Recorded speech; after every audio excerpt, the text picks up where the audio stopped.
Bien-aimés dans le Seigneur, bonjour. Je bénis le Seigneur pour cette opportunité magnifique qu'il nous accorde aujourd'hui, pour vous et pour moi, de partager sa parole, de partager un message important, un message puissant qui va édifier véritablement son peuple. Avant tout, je tiens à remercier tous ceux et toutes celles qui sont de plus en plus nombreux à nous suivre par vos messages, par vos soutiens. Vraiment, ça fait plaisir de voir comment Dieu est en train d'agir et d'édifier son peuple par le canal de toutes ces émissions que nous faisons. Vraiment, nous sommes dans une grande joie pour cela. Aujourd'hui, nous allons aborder un thème capital, crucial dans la vie chrétienne. Je vais vous parler aujourd'hui du blé du ciel. Tu vas me dire, mais le blé du ciel? Oui, bien-aimé, le blé du ciel est une réalité spirituelle que nous allons découvrir aujourd'hui. On va se plonger dans la parole de Dieu. Mais tout avant de commencer, vraiment, première chose, la Bible nous révèle une réalité. C'est dans le livre des psaumes et c'est un psaume d'Asaph. Asaph dit ceci dans le psaume 78. Il dit « Mon peuple, écoute mon enseignement, tends l'oreille à mes paroles. Je vais utiliser des comparaisons et en tirer du passé un enseignement caché. » Le blé du ciel fait réellement partie de ce que la Bible appelle des enseignements cachés ou un sentier ancien, parce qu'il nous mène à des réalités spirituelles qu'aujourd'hui, toi et moi, on va pouvoir expérimenter. Bien-aimés, la nourriture est une réalité spirituelle tellement importante. Elle transcende la Bible de Genèse jusque dans le livre d'Apocalypse. Alors, dans le livre de Genèse, lorsque Dieu a créé l'homme, je dis bien créé l'homme, dans le chapitre 1er, lorsqu'il s'adresse à l'homme, la première chose qu'il dit à l'homme, il le bénit. C'est-à-dire qu'il libère sur l'homme cette puissance spirituelle qui est la bénédiction pour pouvoir prospérer et fonctionner comme Dieu le souhaite. Dans le chapitre 2, Dieu forme l'homme maintenant. Et on arrive maintenant dans Genèse chapitre 2 au verset 15. Le Seigneur Dieu prend l'homme et il le place dans le jardin d'Éden pour cultiver et garder le jardin. Donc, c'est la mission que Dieu donne à tout un chacun. On est ici sur terre avec une mission précise. Mais maintenant, mon point est sur le verset 16. Le Seigneur Dieu donne cet ordre à l'homme. Donc, c'est la première chose que Dieu dit à l'homme lorsque l'homme est formé et planté sur la terre. Alors, quelle est la nature de cet ordre? C'est ce que le verset 16 ici va nous dire. Dieu lui dit, tu peux manger. Amen. Dieu lui dit, tu peux manger. En d'autres termes, la première chose que Dieu dit à l'homme, lorsque l'homme est formé et prêt à rentrer dans sa mission, il lui dit de manger. Lorsque la Bible mentionne la première fois un sujet ou une action, ça veut dire que cette action-là a un rôle capital et le contexte dans lequel il est mentionné nous montre la pensée profonde de Dieu pour ce sujet. Donc quand Dieu dit à l'homme que tu dois manger, ça veut dire que si l'homme ne se nourrit pas correctement, il est impossible pour l'homme d'accomplir pleinement la mission que Dieu lui donne. Donc il lui dit, tu peux manger librement de tous les fruits qui sont dans le jardin, sauf le fruit de l'arbre de la connaissance du bien et du mal, parce que le jour où tu vas en manger, tu vas mourir. C'est bien cela. Alors, je veux que tu comprennes ceci, c'est que le plan de départ de Dieu, ça a toujours été de s'unir à l'homme et de se dispenser dans l'homme. Et la meilleure façon que Dieu a trouvé de s'unir à l'homme et se dispenser dans l'homme, c'est au travers de la nourriture. Alors, il y a un autre point important ici que j'aimerais te révéler. Le fruit de l'arbre de vie dont on parle ici, c'est la première révélation, manifestation de Christ vis-à-vis de l'homme. Christ se manifeste à l'homme dans le jardin sous forme du fruit de l'arbre de vie. En d'autres termes, quand l'homme aura consommé Christ, l'homme pourra fonctionner pleinement, il ne mourra plus jamais comme Dieu l'avait destiné. Alors, je vous renvoie à l'émission, à la série d'enseignements sur le fruit de l'esprit. J'avais expliqué cette réalité, mais je fais juste une petite parenthèse pour nos bien-aimés qui nous suivent aujourd'hui. Christ sous forme de fruit dans le jardin de Genèse, c'est la première manifestation que Christ apparaît à l'homme. Mais ce même Christ, sous forme de l'Esprit, du Saint-Esprit, réapparaît dans le livre de Galates au chapitre 5 sous forme du fruit de l'Esprit. Il est au début, il est l'alpha, il est à la fin, il est l'oméga. Et quand nous le consommons spirituellement, il produit en nous cette énergie. Parce que la vie chrétienne, c'est d'abord une question de vie. Avant de faire, avant d'agir, il faut d'abord consommer et être uni à Christ. Et c'est ce que nous allons voir aujourd'hui parce que ce thème de nourriture, la nourriture libère une puissance. La nourriture libère une force extraordinaire. Le christianisme est une question de vie. Vous vous souvenez dans Jean chapitre 1er, au commencement était la parole était avec Dieu, la parole était Dieu, n'est-ce pas? Et en elle, il y avait la vie et cette lumière était la vie des hommes. Donc, ce qui intéresse Dieu, c'est cette vie Zoé. La vie Zoé, c'est la qualité de vie de Dieu, une qualité de vie supérieure à la vie bios à laquelle nous fonctionnons sur terre. Mais aujourd'hui, bien-aimé, je veux t'amener avec moi dans ce sentier ancien. Le blé du ciel. Quand la Bible parle du blé, ça veut dire que la nourriture, pour Dieu, est une question importante. Elle donne cette énergie à l'homme pour que l'homme puisse fonctionner sur la terre sur les mêmes bases et produire les mêmes résultats que Dieu. Alors, le passage important sur lequel j'aimerais qu'on puisse aller aujourd'hui, c'est dans le psaume 78. Psaume 78, le verset 24 et le verset 25. Alors, je vais faire avec vous un exercice que je fais habituellement à l'église, c'est de prendre un verset, le décliner dans plusieurs versions pour avoir une vision globale, je suis tenté de dire, en 3 dimensions de ce que la parole de Dieu veut dire. Alors, on va commencer par la version Darby. Verset 24, psaume 78. « Et qu'il eut fait pleuvoir sur eux la manne pour manger, et qu'il eut donné aux hommes le blé du ciel. L'homme mangea le pain des puissants, il leur envoya des vivres à satiété. » Ça, c'est la version Darby. Donc, il nous parle que Dieu a fait pleuvoir sur le peuple d'Israël dans le désert la manne. Il leur a donné le blé du ciel. Et l'homme a mangé le pain des puissants. Donc, bien-aimé, retiens bien cette expression, le pain des puissants. Le même verset maintenant, quand on le lit dans la version 8 secondes, la Bible dit, il fait pleuvoir sur eux la manne comme nourriture et il leur donna à manger le blé du ciel. Et ils mangèrent le pain des grands. Donc, on est déjà, Darby nous parle des pains des puissants. 8 secondes dit le pain des grands. Le même verset dans la version maintenant français courant nous dit exactement la même chose, mais il parle ici maintenant, les hommes ont pu manger le pain des anges. Donc on voit ici, on parle du pain des puissants, le pain des grands et le pain des anges. Le même verset maintenant, pour finir, dans la version parole de vie. Dans la version parole de vie, elle nous dit, donc, pour les nourrir, Dieu a fait pleuvoir sur eux la manne, il leur a donné le pain du ciel. D'accord? Jésus réutilisera cette expression, le pain du ciel. Nos ancêtres ont pu manger le pain des anges. Donc, on a ici 4 expressions. Le pain des puissants, le pain des grands et le pain des anges. Waouh! Donc, on comprend bien ici que pour le Seigneur, l'homme, pour vivre, a besoin du pain. C'est ce que Jésus dira. L'homme ne vivra pas de pain seulement, mais de toute parole, parole révélée qui sort de la bouche de Dieu. Ici, on a pour comprendre cette réalité, je veux vraiment expliquer ceci. On a affaire ici au spirituel qui renforce le naturel. Le blé du ciel, le pain des anges, le pain des grands, le pain des puissants. Tout cela est adressé d'abord à notre esprit. En d'autres termes, quand Dieu parle de nourriture, ce n'est pas simplement une nourriture physique. Même si dans l'Ancien Testament, c'était une nourriture physique, la manne qu'il mangeait. Mais toi et moi, nous savons que ce qui est dans l'Ancien Testament est l'image des réalités qui doivent venir. Donc, quand la Bible parle du pain des grands, le pain des grands, ici, ça a affaire à notre statut spirituel, à notre autorité. Quand on parle ici de puissance, c'est notre capacité à pouvoir fonctionner et agir comme Dieu. Alors, la Bible utilise cette expression et qui perturbe beaucoup les gens en disant le pain des anges. Mais est-ce que les anges peuvent manger?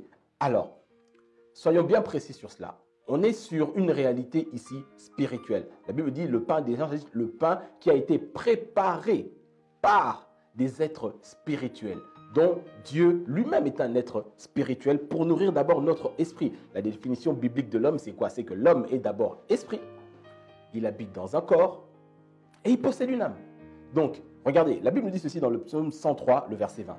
« Louez donc l'Éternel, vous, tous ces anges, vaillants et forts, qui faites ce qu'il dit dès qu'il vous le demande. » Donc, les anges fonctionnent dans le spirituel. Ils se nourrissent de ce que Dieu est en train de dire. Automatiquement, ils sont forts. Nous, les êtres humains, ici sur terre, quand tu nourris ton esprit de la parole de Dieu, cette parole révélée, tu as toi aussi cette dimension de force et de puissance spirituelle que les êtres spirituels comme les anges possèdent. Donc, je veux t'amener à ce niveau aujourd'hui, bien-aimé, pour que tu puisses comprendre que quand tu prends soin de ton esprit et que tu le nourris comme il faut, il va fonctionner d'une manière extraordinaire. N'oublie pas parce qu'il a été créé à l'image et à la ressemblance de Dieu. Donc, s'il n'y a pas de nourriture, si tu n'es pas bien nourri, tu ne peux pas bien fonctionner. Souviens-toi du prophète Élie. C'est un exemple vraiment que j'aime beaucoup donner parce qu'il parle et il est vraiment actuel. Quand on lit le passage de 1 roi, chapitre 19, le prophète Élie vient de remporter une grande victoire. Et derrière, Jézabel a menacé Élie. Lorsqu'elle a libéré des paroles de menace sur Élie, dans les paroles de menace qu'elle avait, il se trouvait que ces paroles étaient renforcées par des puissances spirituelles négatives qui ont créé la peur dans le cœur d'Élie. Ça veut dire quoi? Ça veut dire que souvent, nous, les enfants de Dieu, lorsque nous remportons des victoires, nous ne devons pas baisser les bras. Parce que derrière, quand l'ennemi essaie de nous attaquer, il essaye de mettre la tristesse, la dépression dans notre vie et créer la peur. Donc, les menaces de Jézabel étaient renforcées par les esprits qui étaient derrière. Et ces esprits-là ont harcelé l'homme de Dieu et qui l'ont amené à fuir. Et il fuit dans le désert. On est maintenant dans le passage de 1 roi, chapitre 19, au verset 5. Ensuite, donc, Élie, il se couche sous un petit arbre et il s'endort. Mais un ange vient le toucher et lui dit, « Lève-toi et mange. » Donc, face à la peur, face au sommeil spirituel, face à la dépression, la nourriture que Dieu nous dit, c'est d'abord de se réveiller et de manger. Manger quoi? Bien entendu, la parole de Dieu. On continue. Élie regarde, près de sa tête, il y a une galette cuite sur des pierres chauffées et un peu d'eau. Il mange, il boit et se couche à nouveau. Donc, ça veut dire quoi? Lorsque on entend la parole de Dieu, lorsque cette parole de Dieu nous arrive, elle est là pour nous redonner de la force quand on est abattu, quand on est déprimé, quand on est oppressé, quand on est harcelé. Le réflexe que tu dois avoir, ne te coupe jamais de la parole, ne te coupe jamais de l'église, ne te coupe jamais de ton pasteur, ne te coupe jamais de l'assemblée. C'est là où Dieu a déposé la manne qui est pour toi. Alors, le prophète Élie, il mange, mais il se rendort. Parce que des fois, il y a des oppressions, il y a des problèmes qui sont très forts et Dieu est obligé de revenir encore une deuxième fois. Regardez ce que l'ange dit. Donc, il se rendort, il se couche de nouveau. Une deuxième fois, l'ange du Seigneur vient le toucher et lui dit, « Lève-toi et mange, car tu dois faire un long voyage. » Donc, ça veut dire que quand tu entends la parole de Dieu une première fois, ça ne suffit pas. Et ça nous renvoie à ce que Paul nous dit dans le livre de Romains au chapitre 10. La foi vient de ce que l'on entend. Le premier entend, c'est le logos, c'est la parole écrite, c'est la parole que tu écoutes. Mais le deuxième entend, le réma, la parole révélée, la foi vient de ce que l'on entend. Et ce que l'on entend vient de la parole révélée. Le terme grec, c'est le terme rémata Christos, le réma du Christ. C'est cette parole révélée. Donc la deuxième fois, il lui révèle, il dit, cette parole maintenant devient esprit. Il lui dit, lève-toi et mange, car tu dois faire un long voyage. Notre vie sur terre est un long voyage. Si nous n'avons pas accès à la parole révélée, si nous n'avons pas accès au réma de Dieu, il nous est difficile de faire face à l'oppression, il nous est difficile de faire face aux attaques et aux flèches venues de l'enfer.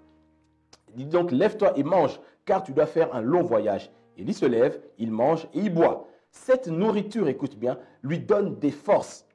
Il marche 40 jours et 40 nuits jusqu'à Horeb, la montagne de Dieu. Tu te rends bien compte que la première fois qu'il mange, ce n'était pas suffisant. Il s'est rendormi. Il faut réécouter une deuxième fois. Là, cette parole devient un réma, une parole révélée. Et c'est le réma qui crée la foi. C'est ce réma qui te donne la force de renverser les montagnes et de marcher 40 jours et 40 nuits. En d'autres termes, la parole révélée, la manne cachée, cette parole, ce blé qui était préparé dans le ciel, qui te donne la force parce que l'esprit est le moteur de l'homme. L'âme, c'est comme la boîte de vitesse et le corps, c'est la carrosserie. Mais le moteur a besoin d'être nourri par une nourriture spirituelle et révélée. Bien-aimé, quand tu comprends ces réalités, tu comprends pourquoi le diable nous harcèle pour qu'on ne puisse pas se nourrir correctement de la parole de Dieu et d'être coupé.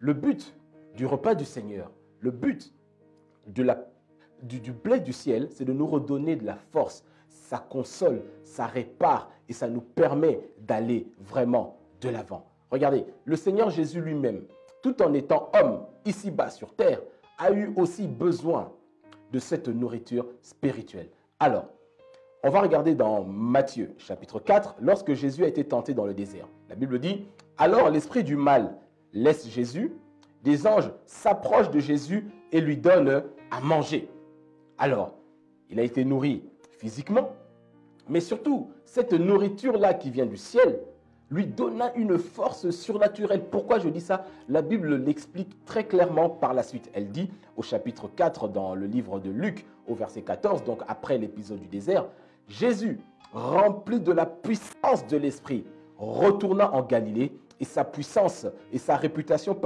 se répandit dans toute la région. » Donc après cette étape-là, après avoir été nourri du blé du ciel, de la nourriture qui vient du ciel, il a été renforcé, rempli du Saint-Esprit et sa réputation a commencé donc à fonctionner. À chaque fois, lorsque le Seigneur Jésus, ici sur terre, a été confronté à des situations bien précises, cette nourriture, dans des moments critiques, a été un élan de force pour lui.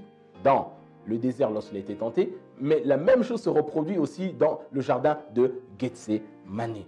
La Bible nous dit ici, dans Luc chapitre 22 au verset 43, après que Jésus donc ait transpiré et tout cela, on connaît que ces transpirations étaient changées en gouttes de sang. La Bible nous explique cette réalité. Qu'est-ce qui se passe? On va lire maintenant le verset 43, Luc 22. Alors, un ange lui apparut du ciel pour lui redonner des forces.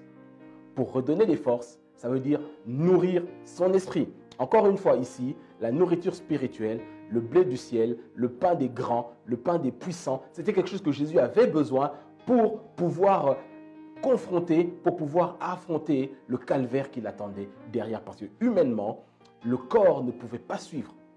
Mais c'est l'esprit qui donne la force même au corps physique. Donc, quand je parle de blé du ciel, quand je parle du pain qui vient du ciel, quand je parle de la nourriture céleste, je parle de la puissance cachée, mystérieuse qu'il y a derrière le repas du Seigneur, à savoir la Sainte Seine.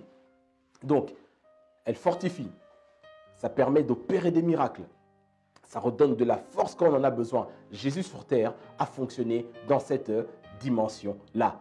Et je vais aller encore plus loin. On va aller dans le livre de Jean. Lorsque maintenant le Seigneur Jésus lui-même définit les choses, dans Jean chapitre 6, le verset 48, là je prends maintenant ça dans la version parole vivante. Parole vivante rend ça très bien. Alors, Jean chapitre 6 au verset 48. Jésus dit ceci, il dit « Je suis le pain qui donne la vie ». Quand il parle de vie ici, bien entendu, il ne parle pas de la vie bios, mais bien sûr de la vie Zoé, la vie qui n'a pas été créée, la qualité de vie de Dieu que Dieu possède intrinsèquement. Il dit, vos ancêtres ont bien mangé la manne dans le désert, mais cela ne les a pas empêchés de mourir. Par contre, celui qui mange le pain descendu du ciel ne mourra jamais. Je vous renvoie au psaume 78. Le pain descendu du ciel, le pain des grands, le pain des anges, le pain des puissants. Eux, ils ont mangé cela dans le désert, c'est l'image des choses à venir. Mais maintenant, ce pain qui descend véritablement du ciel, on comprend tous que c'est Jésus lui-même, la parole de Dieu, n'est-ce pas? Alors, verset 50. Par contre, celui qui mange le pain qui descend du ciel ne mourra jamais. C'est moi qui suis le pain vivant descendu du ciel. Si quelqu'un mange ce pain-là, il reçoit la vie pour l'éternité. Le pain que je donne pour que le monde vive, c'est mon propre corps. Le corps du Seigneur. La puissance qu'il y a dans la Sainte Seine, dans le repas du Seigneur. Verset 52. À ces mots, les Juifs se remettent à discuter âprement entre eux, disant « Comment cet homme pourrait-il nous donner son corps à manger ?» Alors Jésus leur dit, écoutez bien, oui vraiment, je vous l'assure, si vous ne mangez pas la chair du Fils de l'homme et si vous ne buvez pas son sang, vous n'aurez point la vie véritable en vous. La vie véritable, c'est là le point. Il y a la vie naturelle, mais il y a la vie véritable. La vie véritable ne peut se dispenser en nous, ne peut être réelle en nous qu'au travers du pain et du vin, c'est-à-dire le sang de Jésus-Christ. Bien-aimés, la parole de Dieu est notre nourriture. Mais quand nous allons aussi à l'église et que nous communions, cela nous donne aussi une puissance et une force extraordinaire. Si vous ne mangez pas, c'est une condition sine qua non. Nourrir notre esprit, Christ en nous, comme nourriture, comme fruit, comme pain, comme aliment qui donne la puissance, qui donne la force à notre esprit régénéré pour pouvoir fonctionner comme Dieu fonctionne. Je continue, verset 54. Celui qui se nourrit de ma chair et qui boit mon sang a la vie éternelle et moi je le ressusciterai au dernier jour. Car ce qui nourrit vraiment, c'est de manger ce qui constitue mon corps. Et encore une fois ici, j'insiste sur le fait de ce qui nourrit vraiment. Nous sommes fatigués de nous nourrir des choses qui sont simplement aléatoires et passagers. Nous avons besoin de la nourriture qui dure vraiment. Comme le prophète Élie, il a mangé la première fois, mais l'ange l'a réveillé. Il maintenant accède à la révélation. Et c'est la révélation qui crée la différence, qui lui a permis de fonctionner 40 jours et 40 nuits non-stop. C'est vraiment l'image du chrétien qui accomplit des exploits, qui accomplit et qui fonctionne sur la même plateforme, sur la même dimension que Dieu. Cherche ce qui nourrit vraiment. Ce qui nourrit vraiment Christ, le pain du ciel, le blé descendu du ciel. Donc écoutez, il dit, ce qui délivre vraiment de la soif, c'est de boire mon sang. Le sang au travers de la Sainte Seine pris avec foi, avec connaissance, avec assurance. Quand on prend cela, ça change tout. Alors, je suis encore sur le pain. Écoutez, il dit ceci au verset 56, toujours dans la version parole vivante, Jean chapitre 6. Il dit, celui qui se pénètre de ma vie et de ma mort. Vous voyez, c'est nous qui sommes à l'initiative. C'est à nous de nous ouvrir, de recevoir cela avec foi, avec puissance. Laisse-toi pénétrer de sa vie et de la puissance de la croix au travers de sa mort. Il dit, celui qui se laisse pénétrer de ma vie et de ma mort et dont je deviens chair et sang. Waouh! Jésus devient ta chair, Jésus devient ton sang. Là, on est en train de taper dans le mystère du surnaturel de Dieu. Comment, en mangeant le pain et le sang au-dedans de nous, nous devenons comme Christ. Ce qui s'est passé dans le jardin, Dieu se dispense dans l'homme. Quand la création voit Adam, il pense voir Dieu. Quand nous consommons Christ, nos adversaires, les démons, tous ces gens-là, quand ils nous voient, ils voient Christ. Il nous dit, je deviens ta chair et je deviens ton sang. Alors dis-moi, quel dragon, quel sorcier, quel marabout, quel léopard, quel gorille pourra te manger spirituellement parlant? Aucun. Parce que toi et Christ, vous faites un. Là, on est dans le surnaturel divin. Donc, il dit, demeure en communion avec moi et moi, je vis en toi. C'est pour ça que à ce degré de christianisme, il n'y a plus de place pour les bébés spirituels, il n'y a plus de place pour les chrétiens charnels. Il faut fonctionner dans le surnaturel, dans l'intimité close de Dieu. Bien-aimé, il ne faut pas négliger cette réalité. Je vais te renvoyer à une histoire qui se passe dans le livre de Nombre. Dans le livre de Nombre, au chapitre 21, au verset 5, la Bible nous dit ceci. Donc là, le peuple d'Israël murmure. Ils ont osé comparer le pain que Dieu leur donne à celui qui se passe, à celui qui recevait en Égypte. Regardez. Donc, le peuple parla contre Dieu et contre Moïse. Pourquoi nous avez-vous fait monter d'Égypte si nous devons mourir dans ce désert? Il n'y a ici ni pain, ni eau. Vous voyez? Donc, il n'y a pas de pain ni eau. Et nous avons pris en horreur ce pain méprisable. Le pain que Dieu leur a donné d'une manière surnaturelle, ils ont commencé à appeler ce pain-là, ce pain méprisable. En réaction, Dieu a laissé les serpents commencer à les mordre. Pour dire quoi? Ce qui est tellement révélé et sacré, si tu négliges cela, le jugement de Dieu tombe directement sur toi. Donc, quand on comprend ceci, c'est vraiment quelque chose de capital. Ne néglige pas ton temps de connexion avec Dieu. Ne néglige pas le temps de communion au travers de la parole, au travers de la Sainte Seine, au travers de ce que le Seigneur est en train de t'enseigner. Un autre passage dans 2 Rois au chapitre 4, au verset 38.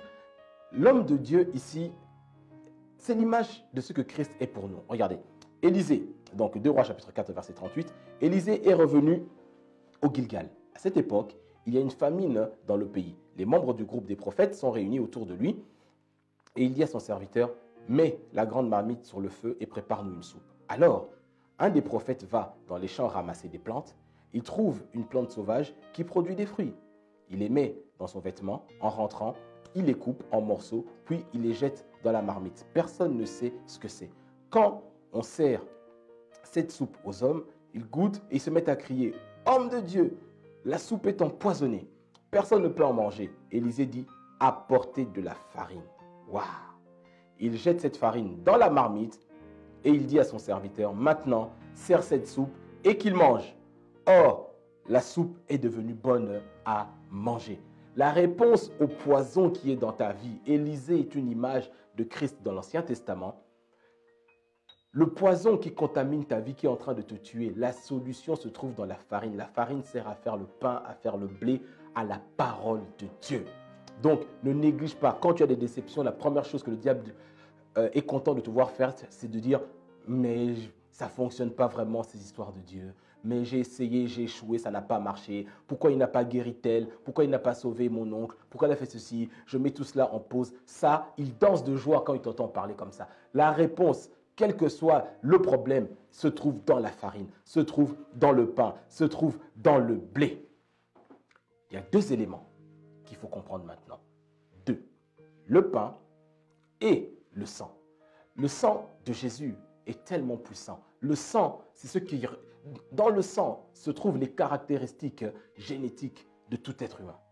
Et dans le sang de Jésus, Dieu nous permet de partager son humanité. C'est-à-dire que les mêmes globules qui étaient en lui, par la foi, entrent en nous.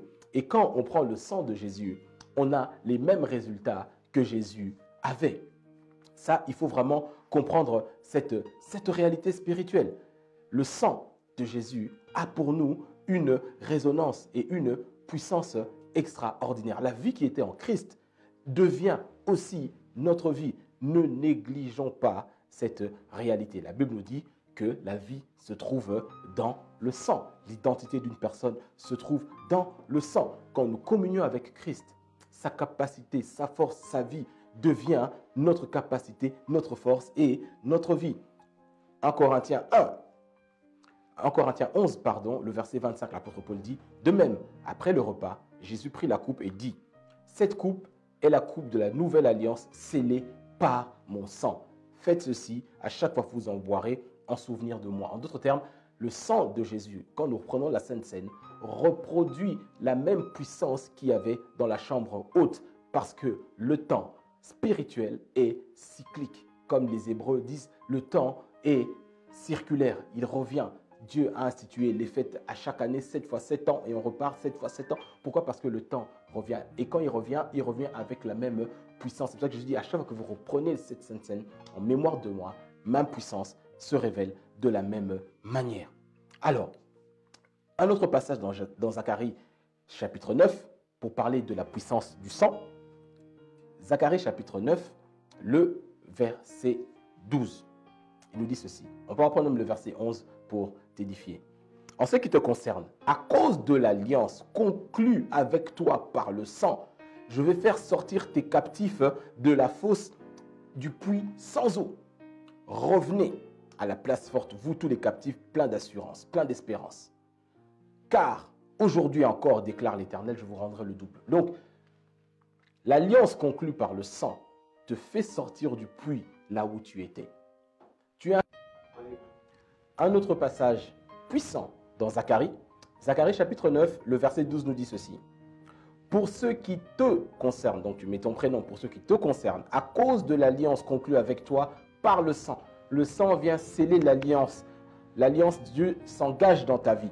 Je vais faire sortir tes captifs de la fosse où il n'y a pas d'eau. Donc tes captifs, tes finances, tes enfants, ton mariage, ton couple, tout ce qui est à toi et qui est bloqué par l'ennemi, lorsque tu communies avec le Seigneur, par le pain, scellé par le sang, Dieu s'engage à les sortir donc de la fosse. Il dit, revenez à la place forte, c'est-à-dire là où Dieu se trouve. Vous les captifs, plein d'espérance. Tu peux avoir l'espérance et rester captif, frère. Car aujourd'hui, je le déclare, je vous rendrai le double. Donc, la puissance qu'il y a dans la Sainte Seine, le pain, le sang vient sceller cela. Tu es prisonnier, qu'est-ce qui est bloqué? Tout ce qui est bloqué peut être délivré au moyen de la puissance qui est dans le sang. Il y a un autre passage que j'aime beaucoup dans Job chapitre 33 où il nous dit une personne qui peut être au bord de la mort, il lui faut rencontrer quelqu'un, un ange, un envoyé de Dieu dans Job 33 et c'est à partir du verset 23 et on descend, Il dit, s'il trouve même une seule personne qui puisse lui annoncer une parole révélée de Dieu, cette personne a la capacité d'intercéder. C'est pour ça, bien-aimé, tu ne peux pas négliger ta communauté, ton église, ton pasteur, les bien-aimés qui sont en train de t'encadrer, parce que ce sont des dons que Dieu te donne pour s'interposer entre toi et la destinée funeste que le diable a préparée pour toi. Une dernière chose, le sang de Jésus, la communion, a la capacité d'ouvrir notre discernement, comme les disciples sur le chemin d'Emmaüs, après avoir mangé et bu avec lui, à ce moment-là seulement, ils ont pu voir et reconnaître le Christ. Comme beaucoup d'entre nous, nous sommes à l'église, mais nous ne le reconnaissons pas. Nous ne le voyons pas parce que nous sommes trop habitués. Mais à ce moment-là, la puissance qu'il y a dans la communion, du blé et du sang, ouvre ton entendement et tu commences à discerner réellement qui est Christ et qui est la parole de Dieu pour toi. Donc, pour conclure, bien-aimé, je vais simplement te dire ceci. Ne néglige pas ce que tu as entendu aujourd'hui. Distribue-le aux autres, mais surtout mets-le en pratique, de sorte que quand tu communies avec le Seigneur et toi, vous devenez un. Il a toujours voulu se dispenser dans l'homme. Depuis le jardin, dans le nouveau et même dans l'Apocalypse, on retrouve cette réalité. Donc, continuez à aller plus en profondeur, désire cette parole, désire ce surnaturel de Dieu pour pouvoir réellement fonctionner comme lui, il fonctionne. Alors, on va prier pour se séparer. Père éternel, je bénis ta parole, qu'elle puisse entrer dans les cœurs, toucher les esprits, réveiller, guérir, restaurer et délivrer. Que cette parole redonne le courage à tout un chacun de chercher ton intimité au travers de cette communion, de ce moyen puissant que tu as mis à notre disposition. Merci éternel pour ta fidélité au nom de Jésus. Amen. Bien-aimés, quelle joie, quel bonheur de partager ces moments avec vous. Je vous donne rendez-vous très prochainement. Nous allons nous retrouver pour encore partager la parole du Seigneur. Merci à tous. Que le Seigneur vous bénisse. Au revoir.